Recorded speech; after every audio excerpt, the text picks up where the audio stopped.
Hello students, I am the chemistry teacher. तो अब ये लॉकडाउन का टाइम पीरियड चल रहा है जिसमें रेगुलर क्लासेस को कंटिन्यू करना काफी मुश्किल है। तो मैं 11th क्लास के लिए ये ऑनलाइन क्लासेस स्टार्ट कर रही हूँ आज से। पहले मैं आपको थोड़ा सा केमिस्ट्री में इस बार आप क्या पढ़ेंगे उसकी डिटेल देती हूँ, ठीक है। देखिए बच्चों, आप लोग 10th क्लास तक सीबीएसई बोर्ड में केमिस्ट्री, बायो और फिजिक्स को अलग अलग सब्जेक्ट्स, अलग अलग बुक्स नहीं बनाया जाता है, ठीक है ना। लेकिन अब आपका कोर्स काफी वास्ट हो चुका है। 10th के बाद 11th में आकर काफी डिफरेंस आ जाता है और जो बच्चे पीसीएम और पीसीबी ऑप्ट करते हैं उन्हें बहुत मेहनत करनी होती है, तभी आप इन सब्जेक्ट्स को कवर कर सकते हैं। हालांकि जो आपकी एनसीईआरटी की बुक्स हैं वो बहुत अच्छी बुक्स हैं स्टूडेंट, और बहुत ज्यादा कॉम्पिटिटिव है वो बुक्स। वो बुक में ही मैक्सिमम सारा कॉम्पिटिटिव पोर्शन एनसीईआरटी में से ही आता है।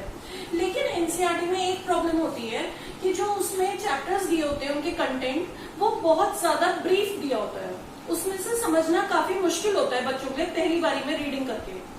तो इसलिए मैं आपको एक हेल्प बुक भी सजेस्ट करती हूँ, ABC of chemistry. ABC of chemistry है और एक प्रदीप की बुक भी है। आप कोई सी भी इसमें से ले सकते हैं। ये काफी अच्छी बुक्स है, कॉम्पिटिटिव के लिए भी ये बहुत अच्छी बुक्स है बच्चों, नीट और जेई दोनों के लिए ये बहुत अच्छी बुक है। इनमें काफी क्वेश्चंस मिलेंगे आपको और बहुत हेल्पफुल रहेंगी आपके लिए क्वेश्चंस की प्रैक्टिस के लिए। और वैसे अभी इन दिनों तो आप लोग में भी बुक्स वगैरह नहीं ले पा रहे हैं, तो उसकी कोई प्रॉब्लम नहीं है। मैं आपको जितना पढ़ाऊंगी उसके प्रॉपर नोट्स भी दूंगी, और आप नोट्स को अगर बहुत अच्छे से पढ़ेंगे और लिखेंगे तो आपके सारे कंसेप्ट क्लियर हो जाएंगे। मैं आपको क्वेश्चंस भी कराऊंगी, क्वेश्चंस की पिक भी भेजूंगी और नोट्स की पिक भी भेजूंगी, ठीक है। तो अगर मीनवाइल अभी आप लोगों के पास इन दिनों मार्केट जैसे बंद है, बुक्स नहीं भी है, तो भी कोई टेंशन की बात नहीं है। आप आराम से चैप्टर्स को इन नोट्स के थ्रू ही समझ सकते हैं, ठीक है। ये कोई छोटी क्लास तो है नहीं कि बुक में से चैप्टर की रीडिंग के बिना नहीं समझ में आएगा। हालांकि चैप्टर की रीडिंग जरूरी है, अगर आपके पास एनसीईआरटी है तो बेस्ट है, नहीं भी है तो भी काम चल सकता है, ठीक है। अब मैं आपको बताती हूँ, देखिए केमिस्ट्री को 3 पार्ट्स में डिवाइड किया जाता है। Physical chemistry, inorganic chemistry and organic chemistry. देखिए स्टूडेंट्स, फिजिकल केमिस्ट्री में क्या आता है। फिजिकल केमिस्ट्री में वो चैप्टर्स आते हैं जिनमें किसी भी फिजिकल फिनोमेना के बारे में समझाया जाता है। फिजिकल फिनोमेना, ठीक है। इनऑर्गेनिक केमिस्ट्री में आता है पीरियोडिक टेबल की स्टडी, पूरी पीरियोडिक टेबल और उसके एलिमेंट्स की स्टडी, कभी ग्रुप वाइज या पीरियड वाइज उसकी स्टडी। और ऑर्गेनिक केमिस्ट्री में आते हैं कार्बन एंड इट्स कंपाउंड्स, उनकी डिटेल्ड स्टडी, ठीक है। तो अब आपके जितने भी चैप्टर्स हैं उन्हें 3 पार्ट्स में डिवाइड किया गया है, physical chemistry, inorganic and organic chemistry. Physical chemistry में जो चैप्टर्स आते हैं, जैसे आपके फिजिकल केमिस्ट्री का ही पार्ट ज्यादा है बच्चों, ठीक है। फिजिकल केमिस्ट्री में ही ज्यादा चैप्टर्स हैं। ऑर्गेनिक में तो 3 चैप्टर हैं ऑलमोस्ट, इनऑर्गेनिक में भी 3 या 4 चैप्टर हैं आई थिंक, ज्यादा चैप्टर 7 या 8 नियरली इसमें, ठीक है। अच्छा, और ज्यादा मेजर पोर्शन भी फिजिकल में से ही आएगा आपके क्वेश्चंस का। अब आपके एग्जाम का क्या पैटर्न होता है 11th और 12th में। आपका एग्जाम जो थ्योरी है वो 70 मार्क्स की है बच्चों, 70 मार्क्स, और 30 मार्क्स प्रैक्टिकल है, 30 मार्क्स प्रैक्टिकल। लेकिन बच्चों ये प्रैक्टिकल के मार्क्स तो आपको मिल ही जाते हैं, सभी स्कूल वाले अपने बच्चों को मार्क्स दे ही देते हैं। मेन है थ्योरी के 70 मार्क्स, और वैसे अब बोर्ड काफी स्ट्रिक्ट हो गया है तो वो ये मार्क्स बिल्कुल ऐसे ही नहीं देता, वो थ्योरी के बेसिस पे उन्होंने बोला है स्टूडेंट्स को मार्क्स देने के लिए। तो अगर आपकी थ्योरी अच्छी होगी तो आप प्रैक्टिकल में भी मार्क्स गेन कर सकते हैं, ठीक है। अब ये जो 70 मार्क्स का थ्योरी का एग्जाम होता है, ये भी किस तरीके से डिवाइडेड होता है। 20 तो इसमें ऑब्जेक्टिव है, 20 ऑब्जेक्टिव और बाकी 50 सब्जेक्टिव है। अब ये जो 20 ऑब्जेक्टिव है इस ऑब्जेक्टिव पार्ट में क्या क्या क्वेश्चन हो सकते हैं? ऑब्जेक्टिव में आ जाते हैं आपके एमसीक्यूज, मल्टीपल चॉइस क्वेश्चन, फिर आपके फिलअप्स भी आ सकते हैं 20 में। 20 में आपके अभी बच्चों आप जब अभी तो आपकी स्टार्टिंग हुई है, अभी आप पढ़ेंगे कॉम्पिटिटिव क्वेश्चंस करेंगे तो आप देखेंगे एक एसर्शन रीजन टाइप के क्वेश्चन होते हैं, एसर्शन रीजन वो आ जाएंगे, या वन वर्ड क्वेश्चन भी आ सकता है। तो ये आपका ऑब्जेक्टिव वाला पार्ट है, और सब्जेक्टिव में तो आएगा ही आएगा, जैसे पूरे न्यूमेरिकल्स आएंगे, ये सब होगा, ठीक है। एक तो आप लोगों ने जब 10th तक केमिस्ट्री पढ़ी थी तो उसमें ज्यादा न्यूमेरिकल पार्ट नहीं होता था। अब न्यूमेरिकल पार्ट बच्चों ज्यादा है, और न्यूमेरिकल ज्यादातर किसमें से? फिजिकल केमिस्ट्री वाले चैप्टर्स में, ठीक है। तो ये मैंने आपको पूरी डिटेल बताई है अभी आपके कोर्स की कि किस तरीके से आपका कोर्स डिवाइडेड है। अब हम फर्स्ट चैप्टर लेते हैं बच्चों।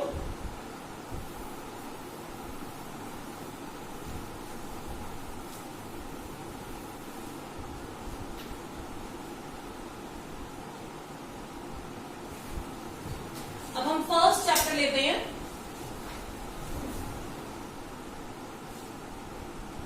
Basic concepts of chemistry, basic concepts of chemistry, ठीक है। ये हमारा फर्स्ट चैप्टर है। इस चैप्टर में देखिए जो जो टॉपिक्स हैं हर चैप्टर के, वो मैं आपको हर chapter wise daily lecture wise send करती रहूंगी, ठीक है। फर्स्ट टॉपिक है Dalton's atomic theory, Dalton's atomic theory. देखिए डाल्टन्स एटॉमिक थ्योरी में आपको क्या पढ़ना है? डाल्टन, जॉन डाल्टन साइंटिस्ट थे जिन्होंने एटम के बारे में सबसे पहले स्टडी किया था। सबसे पहले जॉन डाल्टन ने एटम के बारे में स्टडी किया था। उन्होंने क्या बताया था कि एटम किसी भी कंपाउंड का सबसे स्मॉलेस्ट एंटिटी है, सबसे स्मॉलेस्ट पार्ट है किसी भी मॉलिक्यूल का, कंपाउंड का एटम ही स्मॉलेस्ट पार्ट है। फिर डाल्टन ने यह भी बोला था एटम को आप डिवाइड नहीं कर सकते, it is indivisible, atom is indivisible उसने बोला, ठीक है। इसे आप और फर्दर तोड़ नहीं सकते स्मॉलर फ्रैगमेंट्स में। फिर नेक्स्ट पॉइंट डाल्टन ने ये कहा कि अगर एक एलिमेंट है, मान लीजिए कार्बन, तो कार्बन में जितने भी एटम होंगे, all the atoms will be of same type, सारे एटम बिल्कुल सेम टाइप के होंगे, उनमें कोई डिफरेंस नहीं होगा, हर प्रॉपर्टी उनकी एक जैसी होगी, हर रिस्पेक्ट में एक जैसे होंगे। फिर उसने एक पॉइंट ये बोला अगर डिफरेंट एलिमेंट्स हैं, मान लीजिए दो डिफरेंट एलिमेंट्स, एक कार्बन एक सल्फर, कार्बन और सल्फर के एटम कभी भी एक जैसे नहीं होंगे, दोनों के एटम बिल्कुल एंटायरली डिफरेंट ही होंगे, उनमें कोई सिमिलैरिटी नहीं होगी। ये कहा डाल्टन ने कि उनके एटम्स बिल्कुल ही डिफरेंट टाइप के होंगे और उनमें कोई सिमिलैरिटी नहीं होगी। फिर डाल्टन ने यह भी कहा कि आप एक एटम को, एक एटम बहुत स्मॉलेस्ट एंटिटी है, आप इसे ना बना सकते हैं, ना तो क्रिएट कर सकते हैं, ना डिस्ट्रॉय कर सकते हैं। तो ये सारे स्टडी एटम के बारे में डाल्टन ने की थी। क्या? कि एटम एक स्मॉलेस्ट एंटिटी है किसी भी कंपाउंड का, किसी भी एलिमेंट का, एटम इनडिविजिबल है, एक एलिमेंट के सारे एटम बिल्कुल एक जैसे होंगे, दो डिफरेंट एलिमेंट्स के एटम हमेशा डिफरेंट ही होंगे, और एटम को आप ना क्रिएट कर सकते हैं ना डिस्ट्रॉय कर सकते हैं, ठीक है। लेकिन इसके बाद आती है बच्चों मॉडर्न एटॉमिक थ्योरी। उस मॉडर्न एटॉमिक थ्योरी ने डाल्टन के इन पॉइंट्स को गलत प्रूव कर दिया। इसके सारे पॉइंट्स गलत प्रूव हो जाएंगे आफ्टर मॉडर्न एटॉमिक थ्योरी।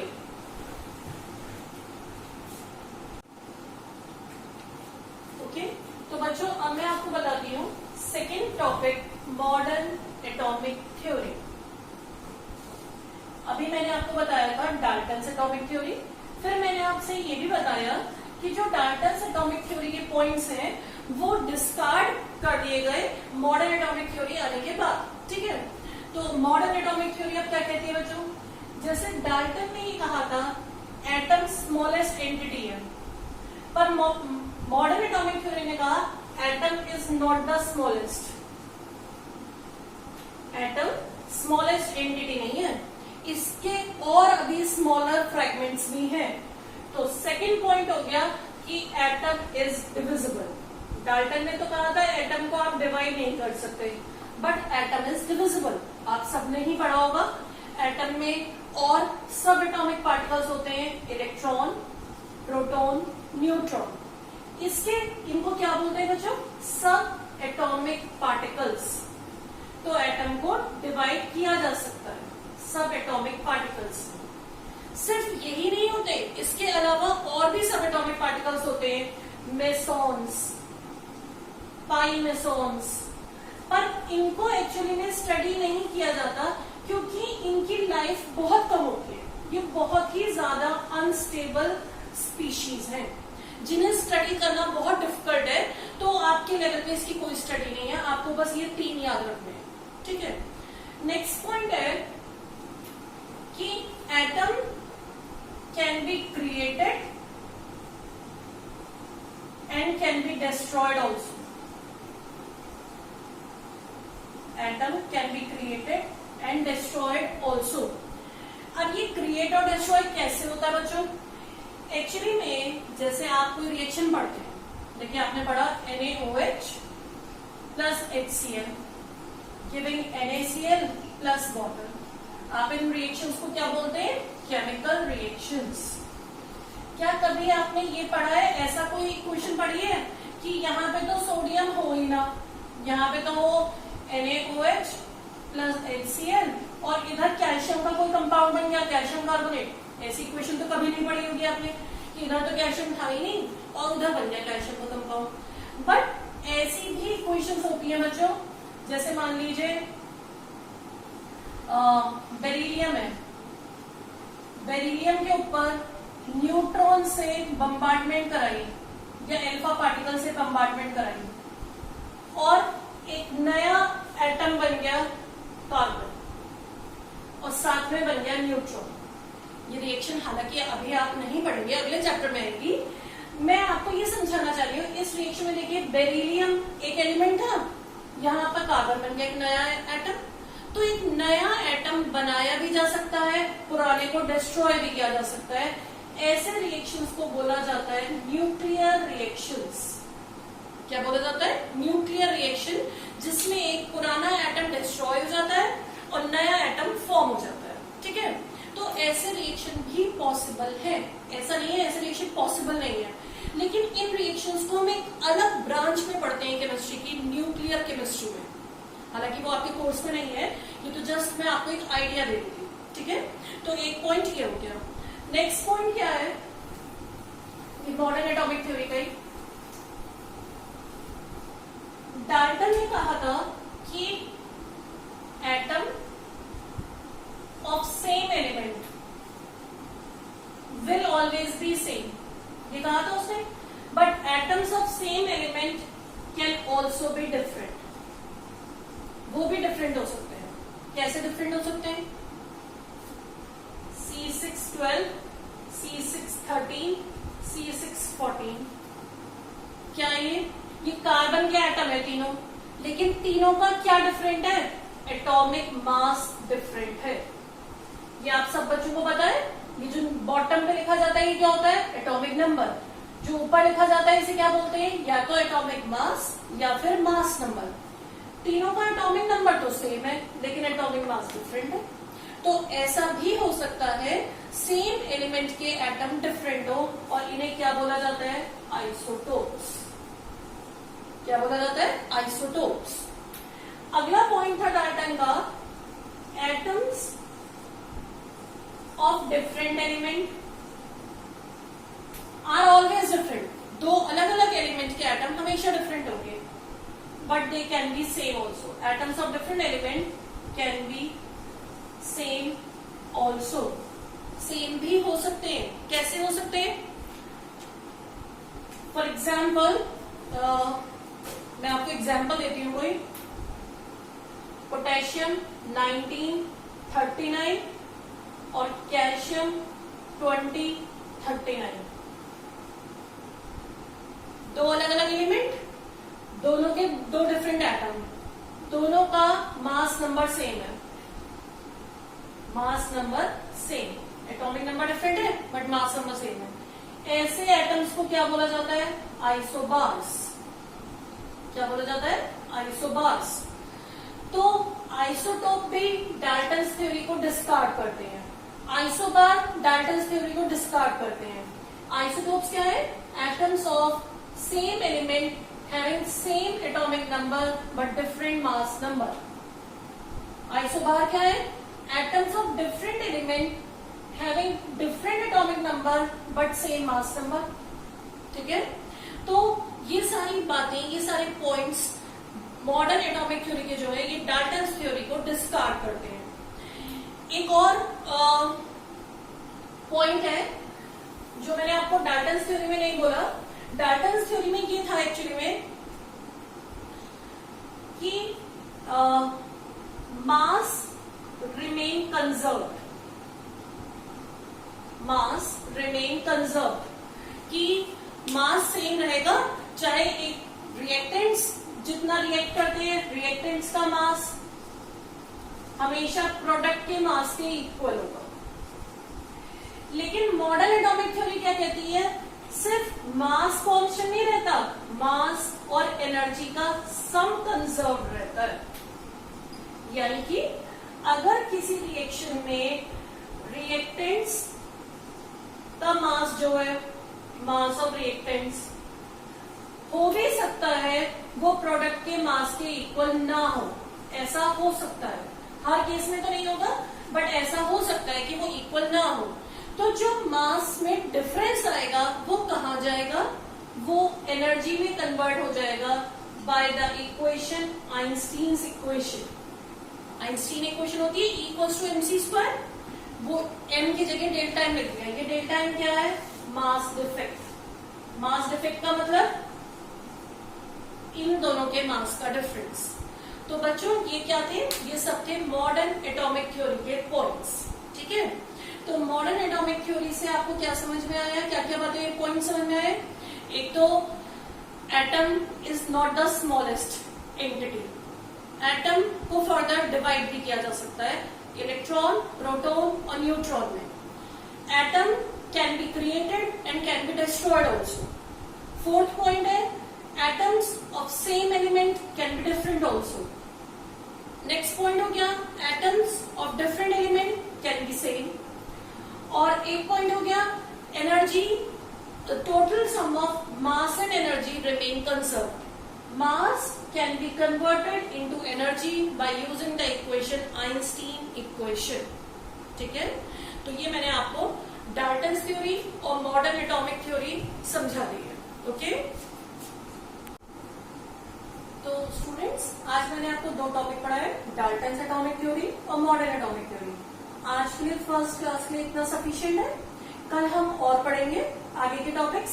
तो अब आप ये सारे टॉपिक्स में आपको जितना जितना डेली पढ़ाऊंगी उतने के नोट्स भी सेंड करूंगी। ठीक है, तो अब आप लोग अगर ये ऑनलाइन क्लासेस आपको अच्छी लगती हैं, आपको इसके थ्रू पढ़ना समझ में आ रहा है, तो आप मुझे कांटेक्ट कर सकते हैं और अपने फ्रेंड्स को भी बता सकते हैं कि वो इस नंबर पे कांटेक्ट करें अगर वो ज्वाइन करना चाहते हैं क्लासेस, ऑनलाइन क्लासेस। क्योंकि अभी और तो कोई ऑप्शन ही नहीं है बच्चों आप लोगों के पास, अभी कुछ नहीं कह सकते कि लॉकडाउन कब तक चलेगा।